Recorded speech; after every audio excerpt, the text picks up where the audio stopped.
Olá pessoal, tudo bem com vocês? Hoje vamos falar um pouco, porque Jesus disse que quem só faz milagres, os que profetizam, os que expulsam demônios não vão para o céu. Vejamos. Mateus 7, 22 ao 23. Muitos me dirão naquele dia: Senhor, Senhor, não profetizamos nós em teu nome? E em teu nome não expulsamos demônios? E em teu nome não fizemos muitas maravilhas?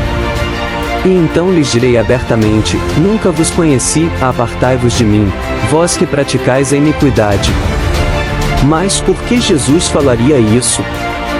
Está bem legível que o Senhor está se dirigindo essas palavras para os falsos cristãos.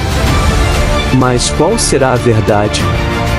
O que o cristão realmente deve fazer nos dias de hoje? Essa e outras dúvidas veremos agora nesse vídeo de hoje. Mas antes de continuar, vou te fazer a seguinte pergunta: você está preparado? Essa história vai mudar sua vida.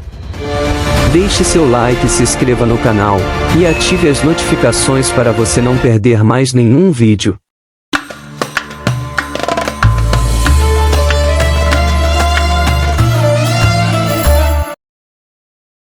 Assim como no texto que citei, Jesus mencionou na passagem Mateus 7, 22 ao 23, que existe pessoas que expulsaram demônios, que fizeram milagres, e que fizeram maravilhas na terra, que porventura não eram pessoas conhecidas de Jesus porque só praticaram iniquidade. Parece um pouco controversa essa passagem, pois quando Jesus estava na terra ele fazia as mesmas coisas. Mas como entender tudo isso? Pensando nisso, eu separei o tema em 3 partes, e no final vou revelar qual é a verdadeira ordem que Jesus deixou para nós. Primeiro, não devemos fazer entrevista com o diabo. No Evangelho de Marcos temos o caso de um demônio incorporado em um homem na sinagoga, que era o lugar de oração e leitura das Escrituras. Como poderia justamente ali existir alguém possuído por um demônio? Você não deve se surpreender, pois a cristandade é o terreno preferido para Satanás, seus anjos, demônios e ministros agirem. A especialidade de Satanás, dos anjos caídos e dos espíritos malignos é a imitação. Eles são mestres nesta arte e costumam usar seres humanos, influenciados ou incorporados, como explica Paulo. Porque tais falsos apóstolos são obreiros fraudulentos, transfigurando-se em apóstolos de Cristo. E não é maravilha, porque o próprio Satanás se transfigura em anjo de luz. Não é muito, pois, que os seus ministros se transfigurem em ministros da justiça, o fim dos quais será conforme as suas. A cristandade hoje está cheia de falsos apóstolos, obreiros fraudulentos e falsos servos fingindo ser ministros de justiça. Ingênuo é o que acredita em tudo que se diz cristão ou evangélico. Quando ainda não existia a igreja, mas o testemunho de Deus na terra estava com os judeus, encontramos numa sinagoga um demônio que possuía o corpo de um homem. Ele diz a Jesus: que temos contigo, Jesus Nazareno? Vieste destruir-nos? Bem sei quem és, o Santo de Deus. E repreendeu-o Jesus, dizendo: cala-te, e sai dele.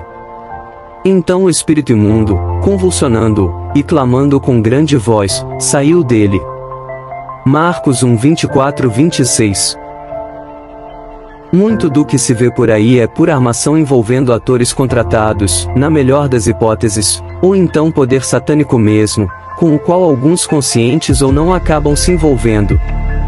Fuja disso, ocupe-se com Cristo e sua palavra, não com o que dizem os demônios ou os atores contratados para se fazerem passar por demônios. Segundo, o inimigo tira a doença que ele mesmo colocou. A Bíblia nos mostra que para levar os descuidados para longe de Deus, o inimigo pode até tentar manobras e sinais de poder, por isso precisamos estar atentos, orar e vigiar em todas as circunstâncias, diz a palavra. Não sereis seduzidos por aqueles, como diz São Paulo, que se aproximam de vós com palavras adocicadas. A Bíblia não deixa dúvidas de que o demônio realiza sinais e prodígios com a finalidade de enganar. Precisamos tomar muito cuidado. Em seu sermão profético, Jesus faz um alerta acerca dos falsos profetas que agem sob o poder do demônio, porque se levantarão falsos cristos e falsos profetas, e farão milagres a ponto de seduzir. Terceiro, Jesus disse que teria lobos disfarçados de cordeiros. Apóstolo Paulo, em 2 Tessalonicenses 1:2-9, escreve sobre a atuação do anticristo, dizendo que, segundo a ação de Satanás, ele realiza sinais e prodígios de mentira. Apóstolo João também fala exatamente sobre isso ao dizer que, na intenção de enganar os homens e obter deles adoração, o demônio, que age sobre o poder do dragão e realiza grandes sinais de maneira que até fogo faz descer do céu à terra à vista dos homens. Como vimos, a Bíblia, realmente, diz que Satanás e os demônios podem infligir doenças e até realizar sinais, prodígios e supostos milagres. Dentro do contexto desses sinais, está até algum controle sobre os elementos da natureza, como fazer soprar ventos e descer fogo do céu.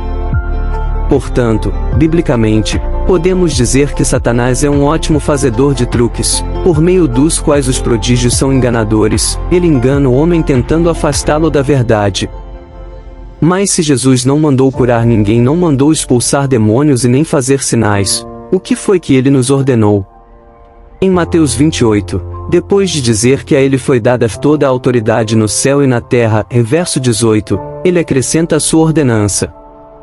Usando o verbo no imperativo, ele começa enviando os discípulos, ide. Como cristão, você deve conhecer essa ordem.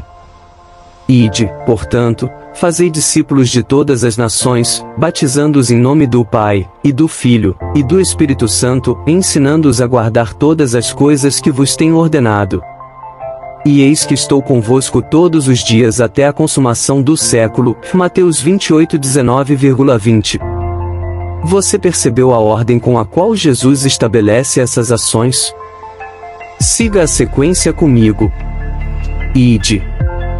Fazei discípulos de todas as nações, batizando-os em nome do Pai, do Filho e do Espírito Santo, ensinando-os a guardar todas as coisas que vos tenho ordenado. Jesus nos deu uma ordem: ide, vai e prega o Evangelho. Se no caso a pessoa estiver doente, aí sim podemos tirar demônios e curar as doenças.